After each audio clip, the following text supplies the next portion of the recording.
Good evening, everybody. It's 9:30 on the East Coast, 6:30 on the West Coast. It's time for your weekly Calamity Jane live stream. James, we're running late tonight, 15 minutes late. Do you care to explain yourself?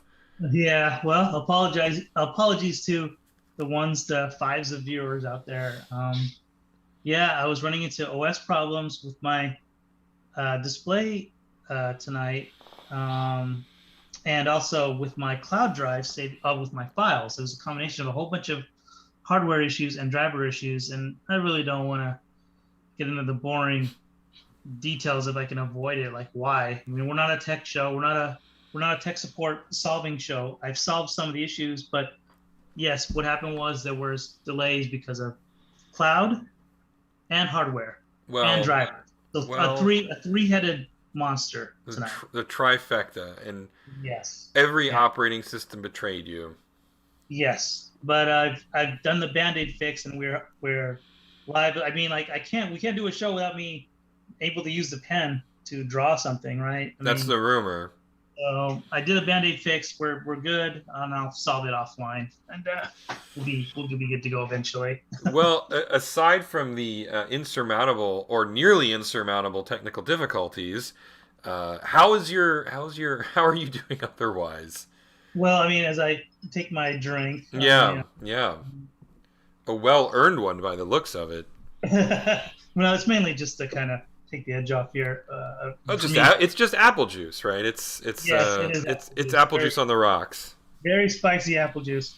But I'm doing great. My wife and I got the booster last week, so we were trying to recover from that a little bit for a couple Mm. of days. We're good now, so no complaints at all.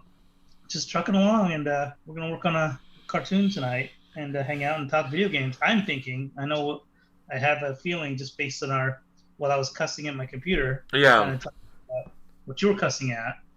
So we'll be curious to see Well, how. first off, I promised you I'd go see Ghostbusters Afterlife, and I did not. It wasn't Yes. for lack of trying, though. It was not. Every day I was gonna go on Thursday, and then my girlfriend wanted to have dinner, so I went over to her place. Uh, And we had dinner, and then I was gonna go on Friday, and then my friend asked me to come and hang out and watch TV with him, so I went and did that. And sure. then Saturday I Yeah. had something, and Sunday we had something, and it just like every day nothing was planned, and then everything was planned. So Yeah. Yeah. Yeah. That's fine. I mean, having a social life is fun. So oh yeah, yeah. yeah. The movie thing. I mean, it's just whatever. It's something else to do while you're not socializing. So, Yeah, well, that's and true. then that's a social event depending on friends if they want to see it. But Yeah, well. yeah, we can reserve that for later. Not a big deal. Hopefully, we'll see. It's not going to happen this week. I actually am completely booked this week. Lots and lots of social engagements this week. So it will probably not happen maybe on Saturday, but that's about the earliest I can commit to anything. Let's just wait till next year. We can talk about it then. That's fine. Yeah, yeah, No big deal. yeah. Um, I'll go into. Should I go into share screen mode and start doodling a little that bit? sounds good to me. Let's take a look at something interesting other than my ugly mug. I I'm going back to our animatic, just kind of going through some just visiting some scenes here and there, and setting up some stuff. So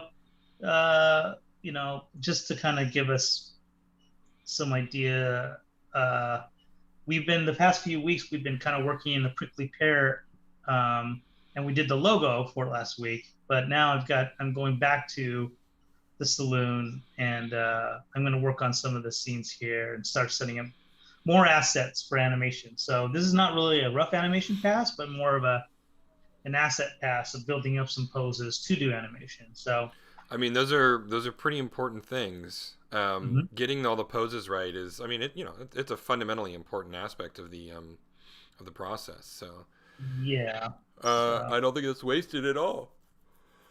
Well, in any uh, case, what you were alluding to, in terms of what I was yelling about, like I mentioned, it's getting to the point. I'm getting to the age where I can't tell if games are too hard or if I'm just bad at games. mhm. Um, the Yacht Club Games, the guys who did Shovel Knight, which I know is a 4-letter word for you, but Shovel Knight remains maybe one of Mm-hmm. my favorite platformers of all time. Mm-hmm. They licensed the property out to this indie developer Vine, I think, and they made a falling block into a well style puzzle game, and Okay. it is way too hard for me. I can't get past like the third or the fourth level without dying. And I've died so many times and replayed the first stage so many times at this point that I really don't ever want to see that first stage again. And a part of it is they just throw you right into the mix with just the most basic explanation of what the game is about, Mm-hmm. and it goes from 0 to 60 in 2 stages, right?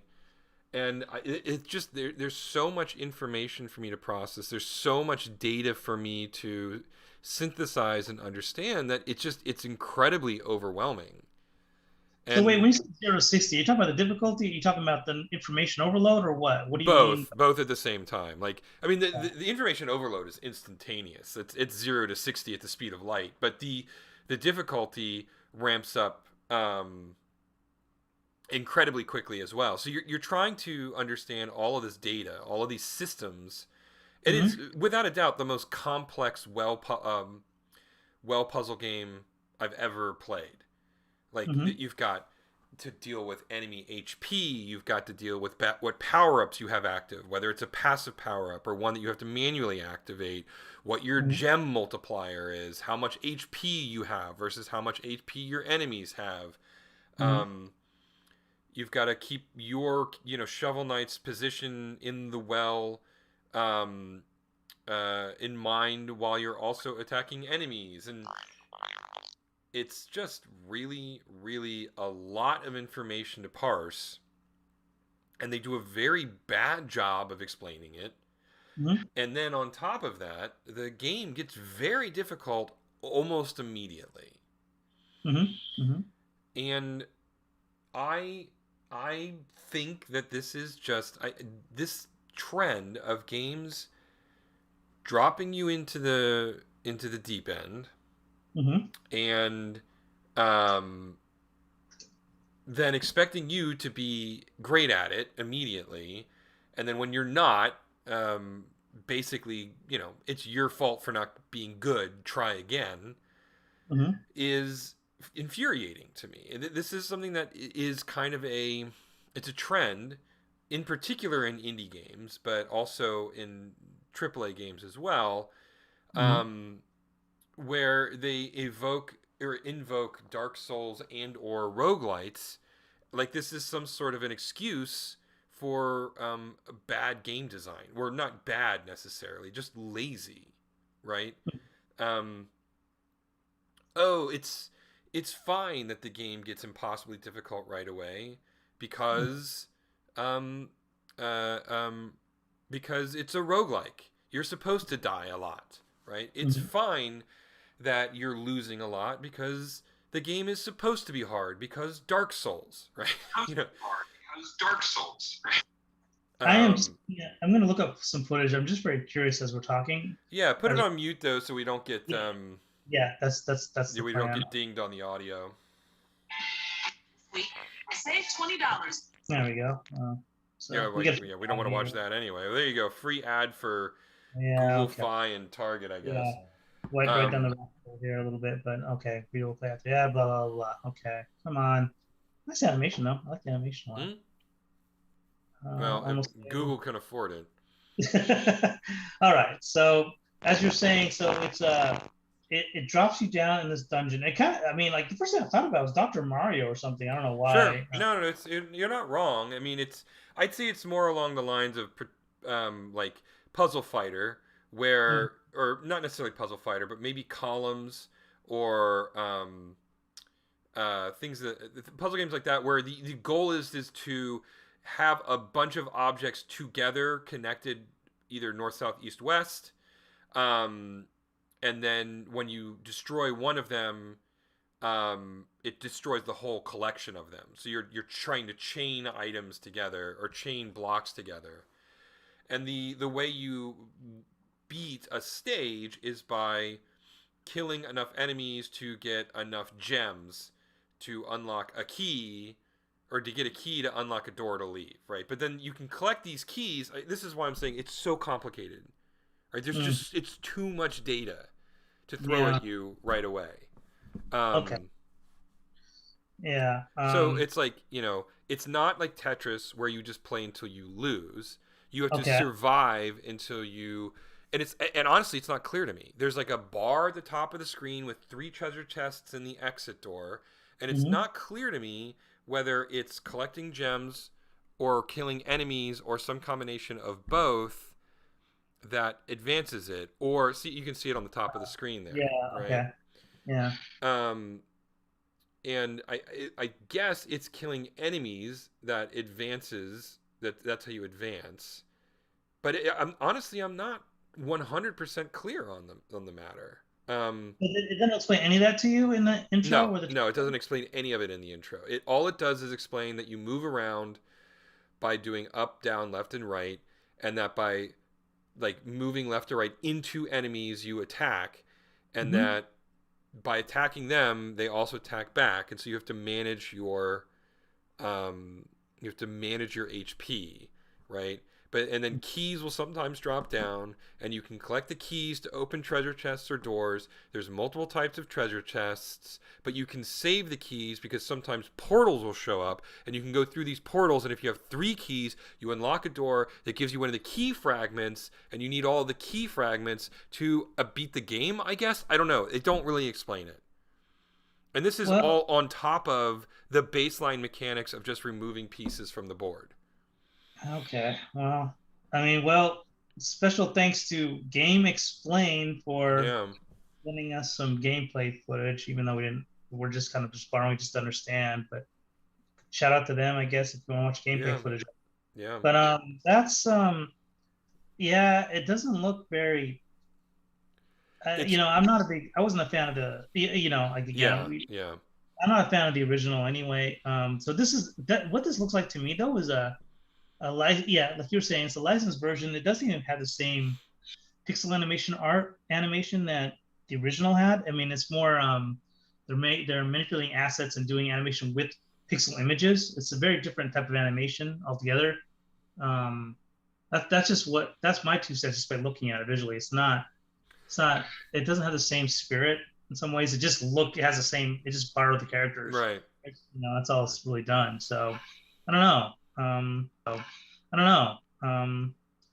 I'm very curious for having somebody license their characters if they said yes to the gameplay or if they were kind of like hands off. I'm very curious about that.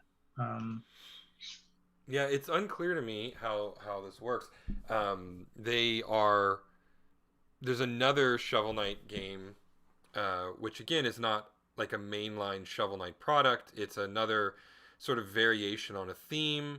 It okay, reminds me a lot of like Mr. Driller, if you've ever played that puzzle game from I have not. No. Capcom or I think or Sega. I don't remember who did Mr. Driller off the top of my head. It's a Okay. pretty fun. It's a pretty fun puzzle game. Oh, it's Namco because it's right. It's sort of like the sequel to. It's the same character from Dig Dug, and they've taken his sort of drilling Oh, aspect in the dirt and turned it into a puzzle game. And again, it's the same thing. You're trying to. There's a bunch of different individual colored blocks, and when they touch each other, they connect and make a bigger block. okay. And you're trying to drill down to the bottom of this well, Hmm. but you're also trying not to have the blocks above you collapse on you and crush you, right? Okay. All right. It's really fun.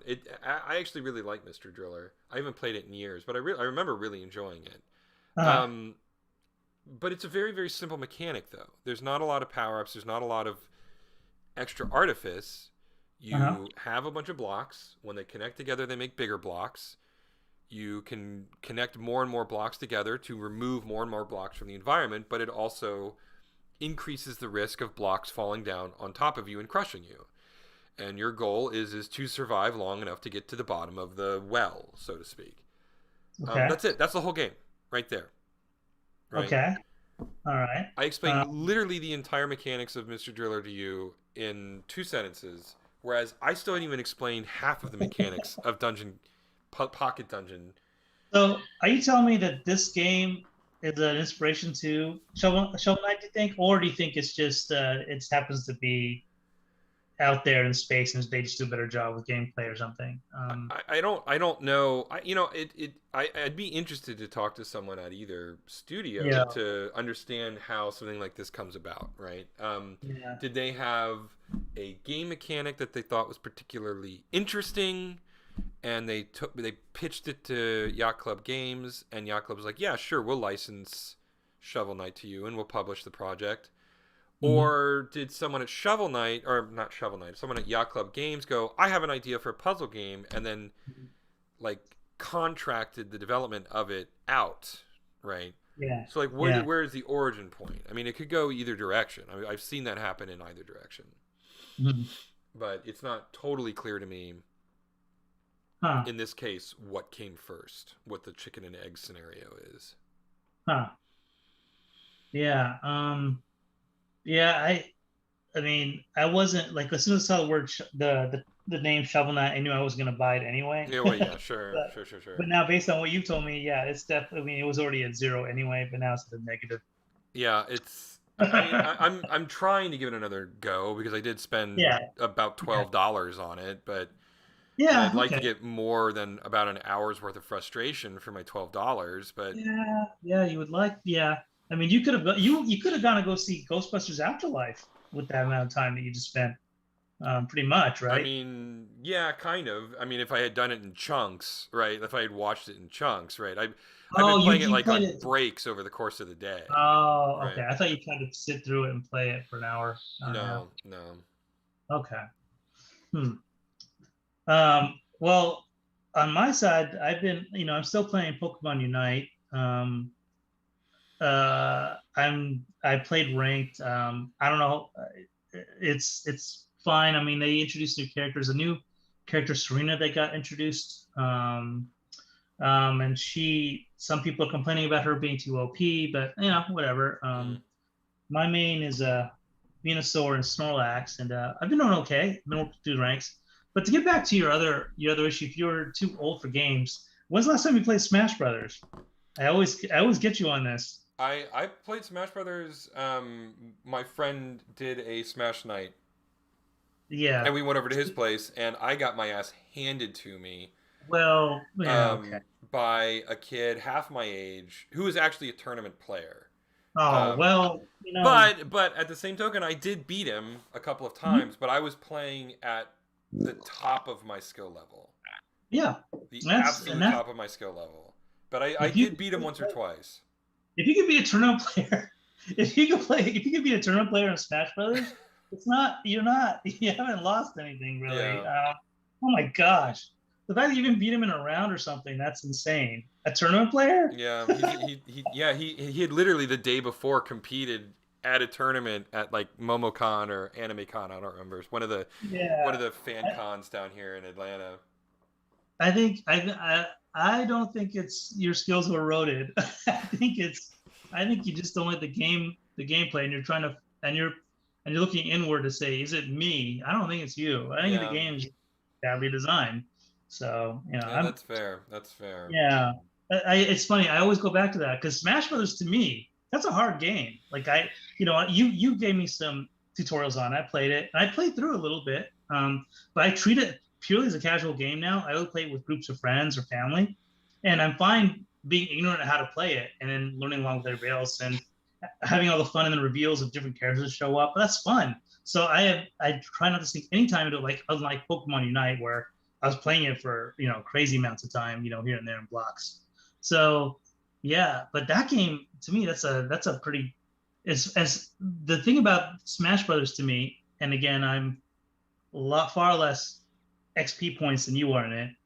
Is it's difficult, but it can be also simple. Anybody can pick it up and play Mm-hmm. it. Mm-hmm. Shovel Knight, nope. It sounds like you need an instruction manual.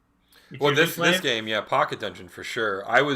yeah, I was like, does this game have an instruction manual? Because I need more yeah, information on what I'm supposed to be doing here.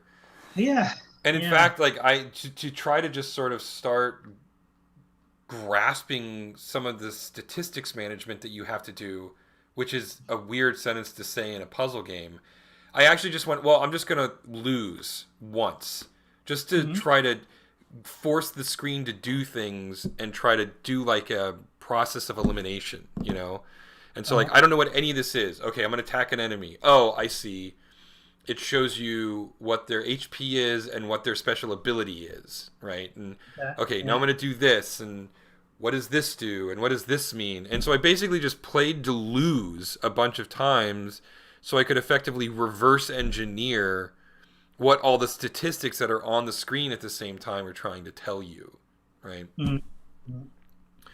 And I think I've got that much figured out. But there's things like, you know, it took me forever. There's this bar on the bottom of the screen that fills up and decreases, and they with no explanation. And Mhm. that turns out to be the timer on your gem multiplier. So the more enemies that you kill and the larger chains, it increases your gem multiplier. And then when Okay. you the next time you kill an enemy or more, then you get more gems if your gem multiplier is higher. But the gem multiplier is always decaying unless you replenish it by killing more enemies. But there's so much going on in the well itself that there's no way for me to keep track of the gem multiplier timer on top of what does this enemy do and what power up do I have and what relics do I have equipped and is there a treasure chest that I can enter or is there a port? I mean, it's so much data that is thrown at you within the first minutes of the game that it's almost just to the point of like I don't it's too much. It is just frankly too much, right? Mhm. Mhm. Um, and that's not to say that the game is necessarily wrong for having that many mechanics. I mean, I do think it is, but that's beside the point. It's just they inundated you with it too quickly. They needed to have like an array of easier stages with just some very basic mechanics. No, you know, just for you to kind of grasp the basic mechanics. Okay, now we're going to introduce treasure chests. Now we're going to introduce power ups. Now we're going to introduce relics, and you know, have whole stage sections where they just introduce a new mechanic, and then the only thing that you do for that collection of stages is play with that mechanic. Right, that's the Mhm. only thing that they're asking of you. But Mhm. it would require a fundamental change in the design. They'd have to remove the roguelike aspect of it because like actually like you know giving you a new mechanic, having you explore with it, and then do the final test, which is sort of the classic Nintendo design philosophy, Mhm. um, uh, doesn't work with a roguelike. Because basically what would end up happening then is then you're just redoing all of these tutorial stages effectively over and over and over and over and over again. Um, and it would be extremely infuriating as you gained skill, right? That's why Mhm. roguelikes are so hard so quickly because you're going to be doing these things over and over and over and over and over again. If it's too easy to start, then it falls apart. It becomes boring, right? It becomes a grind.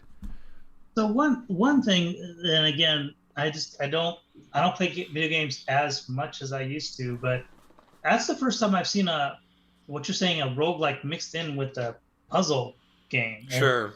And you're saying that this Dig Dug offshoot kind of did that too. Well, no, it's the Dig Dug is not really a roguelike in that you once you complete a stage, you've completed the stage. Right? There's multiple modes in Mr. Driller. You can do It's like the discrete stages that you complete, the puzzle stages, and then you can uh-huh. also do the infinite well stages where it's just a matter of you surviving for as long as you can. Right? Yeah, I know. Yeah, Dig Dug, I get. I was trying to go with the offshoot, whatever you call it, Oh, Digger, Mr. Driller. Mr. Driller. Yeah, so that one, I just didn't know anything about, but I thought maybe they borrowed a lot from that. No, Mr. Driller and Pocket Dungeon are very, very different games. Okay, Aside from so like this baseline mechanic of adjacent pieces interacting with each other, but there's been 100 puzzle games that use that. Yeah. Okay. So, I mean, so the one thing I do want to applaud is that they're trying to do that's new to me. Seeing a roguelike with a puzzle element in it, like with the what I consider like again, I only looked at it for 3 minutes, and so it looks like it's Dr. Mario Tetris with roguelike in it. That's kind of interesting. I mean, I want to applaud him for that. I wouldn't, because roguelikes are awful, and the fact that people keep making roguelikes is absolutely infuriating to me. It is because you like well, it's a game mechanic that was put together in the very, very early days of game development, before there were like best practices, before there were before developers sort of learned how to build game designs. And it's become in vogue in the era of hyper difficult games. But Rogue was an awful game. I hated Rogue. And it was popular for reasons that I don't understand, but it was difficult not because it was particularly well designed. It was difficult because it wasn't well designed. What defines a roguelike? Like to me, okay. Yeah, go ahead. When Diablo came out and then Diablo 2, everybody was excited about it. The term roguelike to me, that way I learned about it only after those two came out. Those like it's roguelike, like Diablo 2. It's like to me, it looks like an RPG game, but bird's eye view, and it's all the perspective is orthographic, and then you just walk around on tiles. That's what I thought it was. No, it's a gameplay loop.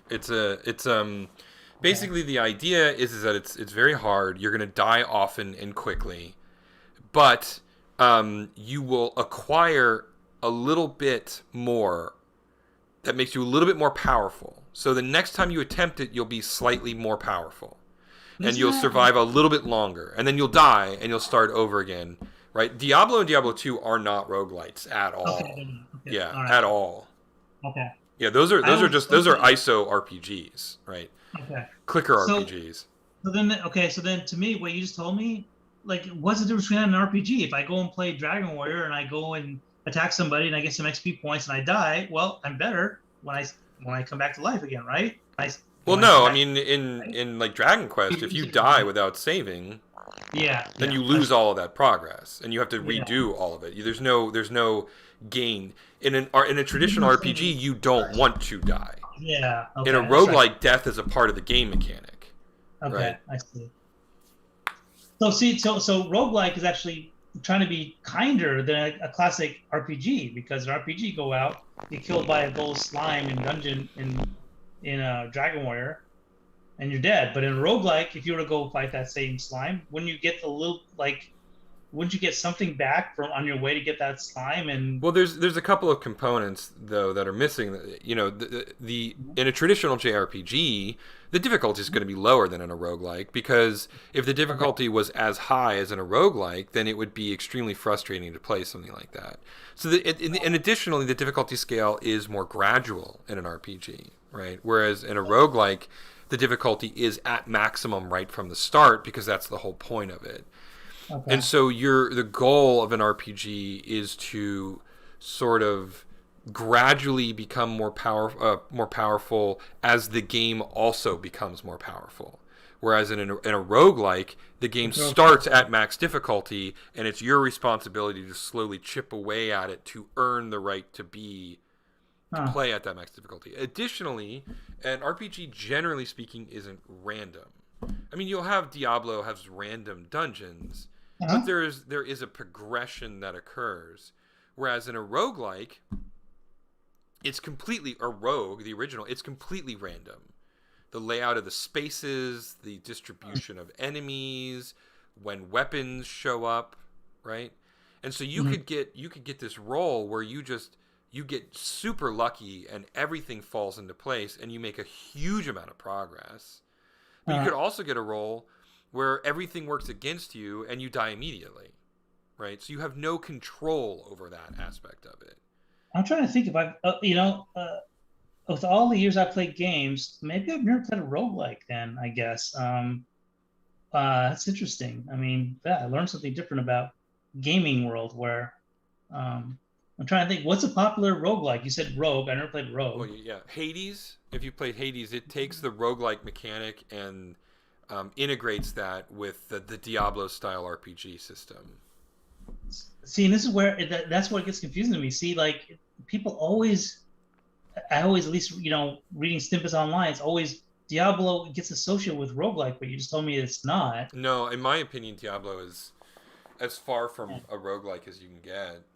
And then I heard the term dungeon crawler, and that's probably more Diablo, right? Yeah, Diablo's a dungeon crawler where you have, and they can be randomly generated dungeons, but the Hmm. idea is to navigate your way through these dungeons to level up your character, find better loot, equip the better loot, and then go to more difficult dungeons, right? Hmm. Hmm. And Hmm. even though the dungeons themselves are randomly generated, generally speaking, as you progress through the game, the difficulty of the enemies are predictable. Um, and you're never like, even the randomness of the dungeons, you don't really ever get punished just arbitrarily because you just got a bad roll, right? Whereas Hmm. a fundamental aspect of rogue or roguelites is the potential that you could just get a bad random roll, and if that happens, your game is going to end very, very quickly. And that's the design. That's by design, Yeah, I right? don't know. So what other roguelikes are there? What's a classic roguelike that's a must play? I I don't know if mean, I played. none, because I generally speaking avoid them like the plague. Yeah, I mean, I hate those games. But if you a particularly popular one is Rogue Legacy. It's a Rogue Legacy. side-scrolling platformer game. That Okay. is, it's basically Rogue, but it's a side-scrolling platformer. I mean, it is a by-the-books roguelike. Okay. The randomly generated stages. Um, every time you die, you keep a little bit of what you collected in the previous game. Most of it goes away, but some of it you keep, and so you slowly become more powerful over time. You Hmm. can get these dungeons where you just go on forever because everything just falls into place. Nothing but easy enemies spawn. You get the best weapons right at the beginning of it. Hmm. Um, and then sometimes you die in the first room because the final game end boss shows up. Oh, sorry. I mean, I've never played. I'm being somewhat histrionic there, but Yeah, yeah. you'll get to like Sure. the third room and an extremely powerful enemy will show up and you've just got your basic training sword and then you die right away, right? Wow. I've never played. I can't believe I've been playing games forever, and I've never played it. I don't think I've ever played a roguelike. Yeah. Weird. I need to sit down and play one, I guess. That's crazy. Um, Yeah. yeah, and there was another one that was there's a couple like modern ones recently. I mean, they're all over. Like they're indie games. It's always like puzzle game, but a roguelike, or side-scrolling Yeah. action platformer, but a roguelike.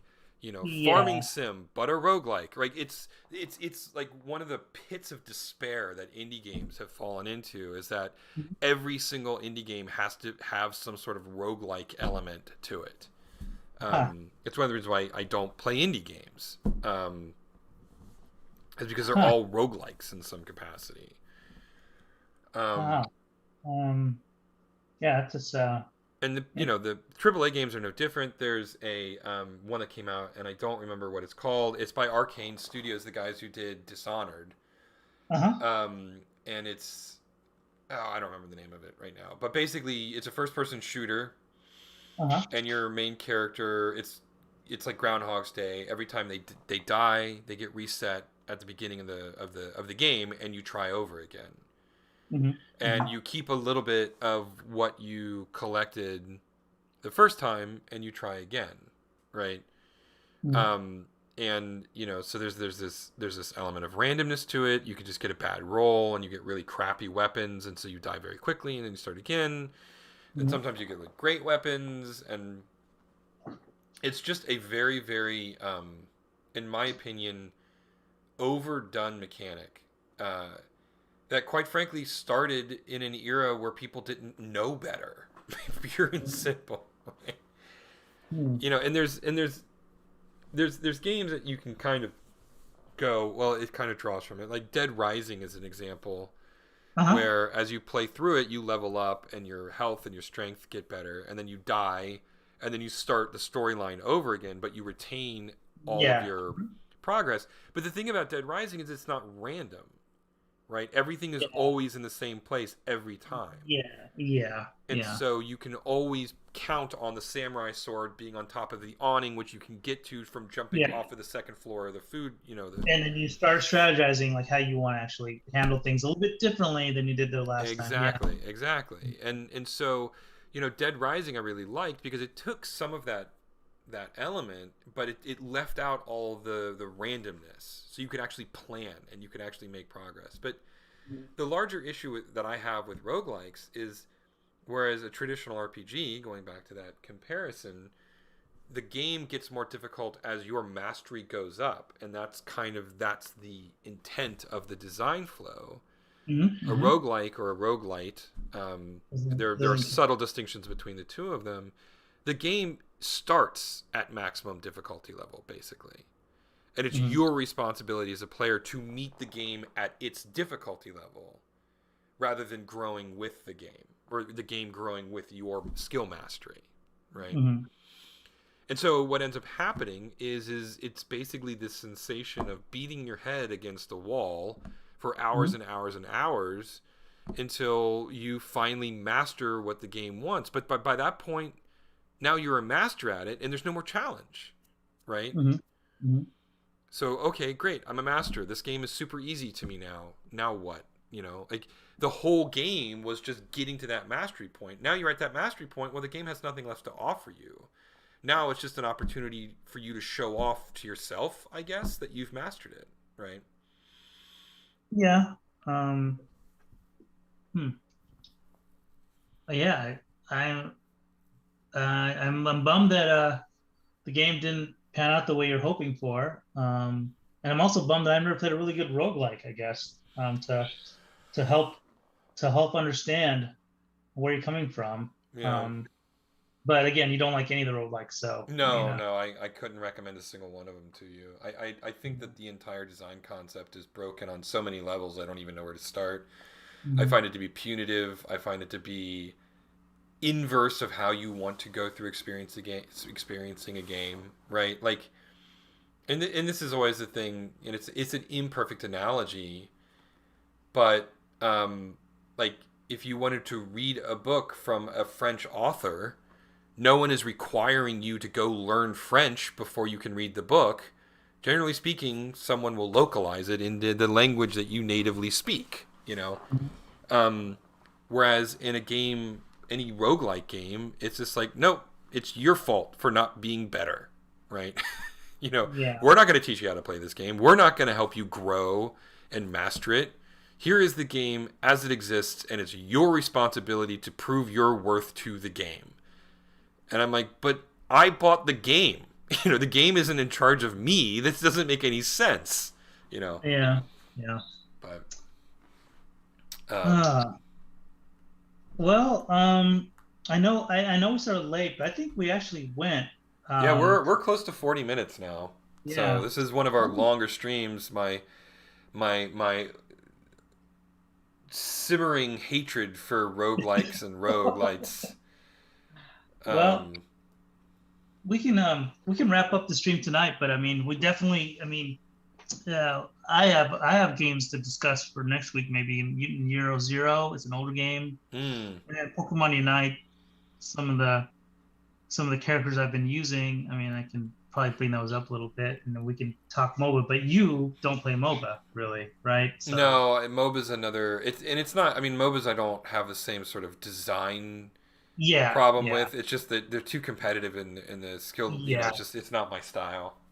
Yeah, I get it. But yeah, here we talked about Smash, and that game is ultra competitive on either family level or friends. But you have it in you. Yeah, I see the potential of you being a MOBA player, but maybe not. I don't know. The difference is Smash Brothers is a solo experience for the most part. Yeah. But although if you want to hate your life, do team play with tournament players and they turn friendly fire on, and then they yell at you whenever you accidentally hit your teammate. You're like, well, why did you turn friendly fire on? Wait, is this on Smash you're talking about? Yeah, so one thing that tournament players will do is they'll do doubles, right? So it's 2v2, but they'll turn on friendly fire so you can hit your own teammate with your attacks. Yeah. And so I've played it, and it is the most unfun thing that you can imagine. Um, Yeah, that's funny because I remember back when there was no when friendly fire was an option. It was always built it in was the just game. always on, right? Yeah, Double Dragon, um, way back in the day in the arcades. Friendly fire. If you were by your teammate, your brother, your twin brother, and you happen to throw the punch, fights could break out between between player one and player two. So I always like that kind of element where you could do a friendly fire and it's friendly, you just love punch, like we would call it love punch, hit Hmm. someone in the back of the neck, and then like all of a sudden a fight would break out in the middle of the game. I always find it funny, but again, yeah, I mean, I get it. Some people hate that stuff, and yeah, I mean, so, your mileage varies. When I'm playing with my yeah, 9-year-old nephew, yeah. See, friendly it's fire fun. is a bad thing. Because all he does is get frustrated when he walks into my punch. I'm like, why did you walk there then? I was on the other side of the screen. Like, you were trying to get more points, and then you walked into my punch. Like, there's only so much I can do to avoid you. Yeah, yeah, but But I guess it just depends. You have to work on your diplomacy skills when you have a friendly fire on. yeah, Depends on how you use it. So, yeah, for sure. um, Anyway, I'm going to recap here a little bit. I was just yeah. making assets all the way through Act Two. So you can see I've been like I was borrowing assets for one scene to another scene, and kind of if I needed to draw something new, I was doing it. But yeah, and I know like I think a couple weeks ago I was setting up separators, for each scene, so I know where to Hmm. actually drop stuff. But yeah, that's pretty much it. But yeah, I got a couple new, excuse me, a couple new poses in. Pretty much got the pointing thing in. I need to change the background here a little bit to get a very clear picture of it. And also his weight's a little bit too skinny here. I need to Hmm. kind of that type of stuff. But yeah, kind of blocked out some scenes tonight, and we'll do more next week. Wonderful. Well, on that note, I say it's a wrap for the evening. Thanks everybody for tuning in. You can find us on Patreon. Just head to calamityjane.rocks. It'll take you right to our Patreon site. Please consider joining and helping us make this cartoon a reality. Also, you can find us on Facebook and YouTube, and just look for Calamity Jane Adventure Hour. But otherwise, stay safe out there, and we'll see you next week. Good night, everybody. Night.